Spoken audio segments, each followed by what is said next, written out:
Welcome back to Warrior Football, joined for the final time this season by head ball coach Paul Winters. I'm Brady Beedon.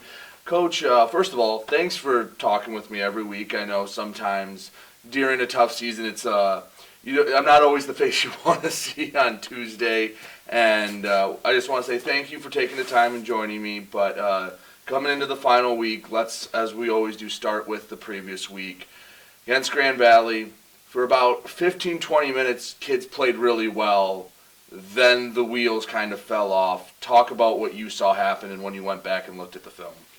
Well, we came out, we executed our offense. I think to start off, though, defensively, no, they scored in 3 plays. That was really bad. But offensively, we responded and put 7 points on the board. Defense went out and stopped them. I think it was 4 and out. Mm-hmm. We got back, and if we don't fumble that snap, we kind of screwed that play up. We probably get another touchdown, and who knows what a difference that touchdown makes instead of the field goal. But I got a fly that's coming after me. There you go. Good catch. So it's 10-7 instead of 14-7. And then, like you say, the wheels fell off. We had a big turnover offensively that led to another touchdown for them, and that game really should have been pretty close at halftime, and we should have come into the half and had a chance to regroup and not have to scramble so much. I think what happens when you have a team this young and you have as many injuries as we have, you're going against one of the best teams in the country. You have to be perfect, and we were far from perfect. Watching some of the games this year, it's clear that there's no talent gap. You've never been on a field this season, you just they have far and away more talent. It's just been a little bit of inconsistency. The Saginaw Valley games, the Grand Valley game, playing with them, taking a lead in the first half, and then falling off. Is the inconsistency just a part of youth, or as a coach, how do you try to get them to play like that for 4 quarters instead of maybe just half the game? It's a product of the fact that we did not practice one time in 2020. We practiced 3 or 4 full pads practices in 21, in the spring of 21. So it's just the fact that our guys haven't played football. And I guess I could say it 18 different ways. But I think we've played 70 guys now because of injury, and probably more than half of those 70 never played a college football game before this year, and even practiced in college football before this year. So, we faced teams that didn't have the same issues that we had. It wasn't a level playing field. And I don't want to make excuses. You've got to figure out a way to do it, and we have, like you said, we've battled. We've never really had a talent issue. It's just learning how to play. Well, before we get to your final opponent, let's talk about the season at large. From week 1 until now, what are things that you think your team has greatly improved on, and what are going to be some points of emphasis come the off season? Again, I think the biggest improvement is the depth, because we got a lot of guys an opportunity to play, and that's a big deal, and it'll pay off in the future.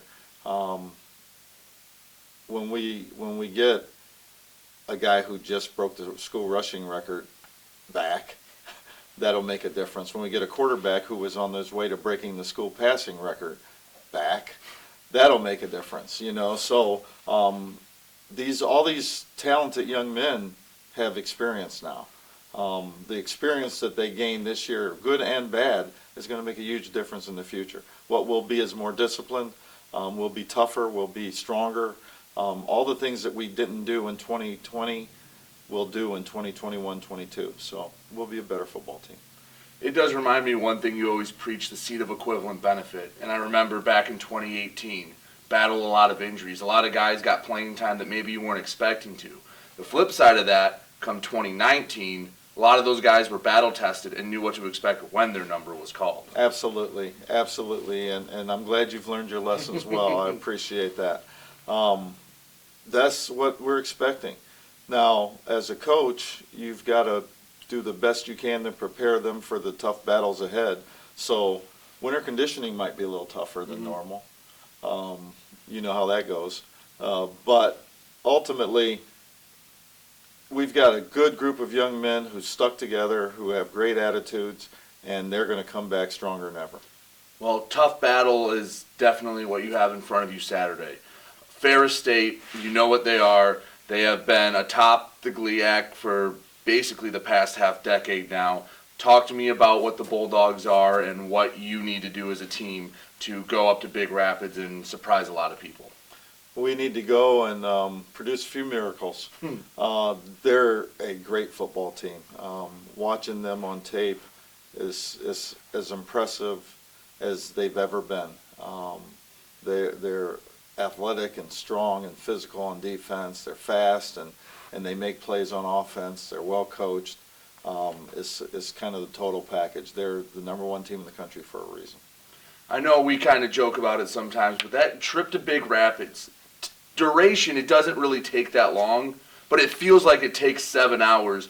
Is the road trip up to Big Rapids any different than other ones, or is it just because you know that when you get there, you might have the best opponent you'll play all year? That might have something to do with it. I think probably in the players' minds more than mine. To me, it's just another trip. And, you know, what you talk about is this a concern that we're playing the number one team, or is this a great opportunity for us to play the number one team? I think the lessons that we learned against Grand Valley, our young guys are going to take with them into the off season. I think whatever lessons we learn and whatever happens on Saturday, our guys will take it into the off season. And if it means, hey, you know what, we got to work harder. They talk about your biggest setback sets you up for your biggest comeback. You know, whatever we have to do, we'll get it done, and we'll learn because of this. Well, Coach, thank you for joining me as always. It's always a pleasure coming down and talk to you during the week. Hopefully get to see you during the off season, and good luck Saturday. Hey, you'll probably see me in Marysville somewhere, right? Sounds like a plan. That is all for the Locker Room Report today and for the season. For WDTK The Patriot, I'm Brady Beedon. We'll have more Warrior football right after this.